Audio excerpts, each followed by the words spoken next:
नमस्कार दोस्तों, आशा करती हूँ आप सब स्वस्थ होंगे, मस्त होंगे। आज मैं आपको एक छोटी-सी कहानी सुनाना चाहती हूँ। चाहूँगी आप उससे एक छोटी-सी सीख लें और आपने उससे कहानी से क्या सीखा प्लीज़ वो भी मुझे बताएँ। एक साहूकार होता है, तो साहूकार का एक 4-5 साल का बेटा होता है और इतने में उसकी जो पत्नी होती है उसका क्या हो जाता है, देहांत हो जाता है, यानी उसकी मृत्यु हो जाती है। तो साहूकार कुछ टाइम के बाद दूसरी शादी करता है। तो दूसरी शादी करता है तो उसके बाद उसे कुछ टाइम तक के लिए होता है। जब ज़मींदारी थी तो उस टाइम पे साहूकारों का काफ़ी काम रहता था, वो तो अपने गाँव से बाहर चला जाता है और वो 4-5 महीने के बाद घर आता है। तो जैसे ही वो घर आता है तो वो अपने बेटे से होता है, 2-3 दिन के बाद सब ठीक चल रहा होता है तो वो भी देखता है कि उसकी पत्नी भी जो है, उसकी जो नई पत्नी है वो उसके बेटे से काफ़ी प्यार कर रही है, उसे देख रही है, उससे बातें कर रही, नहलाना-धुलाना सब कुछ कर रही थी वो, है ना? तो वो क्या करता है, काफ़ी खुश हो जाता है मन में, तो कहता है क्यों ना मैं अपने बच्चे से पूछूँ, तो उसे बुलाता है, उसे गोद में उठाता है। वो थोड़ा-सा बच्चे जो होते हैं हम जब उन्हें गोद में लेते हैं तो हमें पता चल जाता है इसका मतलब वज़न का आकलन लगाया उसने कि थोड़ा कमज़ोर-सा लग रहा है। तो उसने अपने बेटे को अपने पास बुलाया और अपनी गोद में बिठा कर के उससे पूछा कि अच्छा मुझे एक बात बताओ तुम्हारी नई मम्मी कैसी है? तो कहता है मेरी नई मम्मी बहुत अच्छी है। तो वो कहता है नई मम्मी अच्छी है? कहता हाँ। वो कहता है पिताजी आपसे एक बात कहें, तो कह रहे अच्छा क्या अच्छी है वो? कि मेरी नई मम्मी ना सच बोलती है।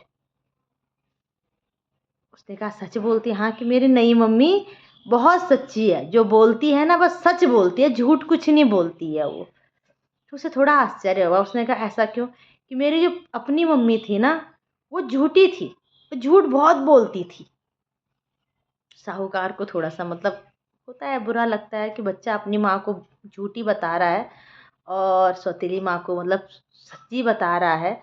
तो वो कहता है और उसकी जो माँ होती है बड़ी खुश हो जाती है, वो कहती देखा ये बच्चा मेरे से इतना ही खुश हो गया है कि ये मतलब मुझे ज़्यादा प्यार कर रहा है और अपनी माँ को ये झूठी बता रहा है और हँसती है। थोड़ा-सा एक जैसे हँसी भी अलग-अलग प्रकार की होती है दोस्तों, तो वो ऐसे हँसते हैं चिढ़ाने वाली हँसी। तो साहूकार थोड़ा-सा दुखी होकर के उससे पूछता था बेटा तुमने ऐसा क्यों बोला? तो वो कहता है कि जो मेरी अपनी माँ थी ना पिताजी, वो मुझे कहती थी जब मैं सुबह से शाम तक खेलने चला जाता था और जब मैं शाम को पूरे मिट्टी में सना हुआ रहता था तो वो मुझे कहती थी रुक जा, आज मैं तुझे मारूँगी, बहुत मारूँगी मैं तुझे आज। और हाथ में डंडी बेशक उसके होती थी, लेकिन जैसे ही वो मैं उसके पास आता था ना तो मुझे अपने दिल से लगा लेती थी और मेरे सिर से ऐसे मिट्टी हटा करके मेरे को झाड़-झूड़ करके गोद से लगा कर के घर लाती थी। लेकिन जो मेरी नई मम्मी है, वो जब मुझे ये कहती है ना मैं तुझे 4 डंडे मारूँगी, तो मुझे सच में 4 डंडे ही मारती है। मेरी जो अपनी माँ थी, एक दिन मेरे टिफ़िन में खाना छूट गया तो मैंने कहा कि मम्मी मुझे ना आधी रोटी देना। तो माँ ने कहा ठीक है मैंने तेरे लिए ना आज आधी ही रोटी रखी हुई है। मैंने टिफ़िन खोला तो उसमें 2 रोटी थी और साथ में थोड़ा-सा क्या था, गुड़ भी रखा हुआ था, क्योंकि माँ को पता था मैं गुड़ में खाता हूँ। और नई मम्मी को मैंने एक दिन कहा माँ मुझे आधी रोटी देना, तो नई मम्मी ने कहा ठीक है। उस दिन के बाद नई मम्मी आज तक मुझे आधी ही रोटी देती है, मेरे टिफ़िन में आधी ही रोटी रखती है।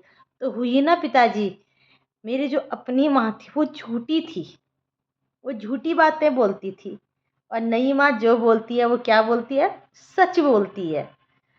तो दोस्तों ये कहानी मैंने आप लोगों को इसलिए बताई क्योंकि बहुत मेरे दिल को इतनी छुई थी ये कहानी, जब मुझे ये कहानी बताई गई थी कि सच में एक बच्चे के लिए उसकी माँ से सुरक्षित जगह कहीं और हो ही नहीं सकती है ना? अगर आपको कहानी अच्छी लगे तो लाइक कीजिए, शेयर कीजिए और कमेंट कीजिए। धन्यवाद।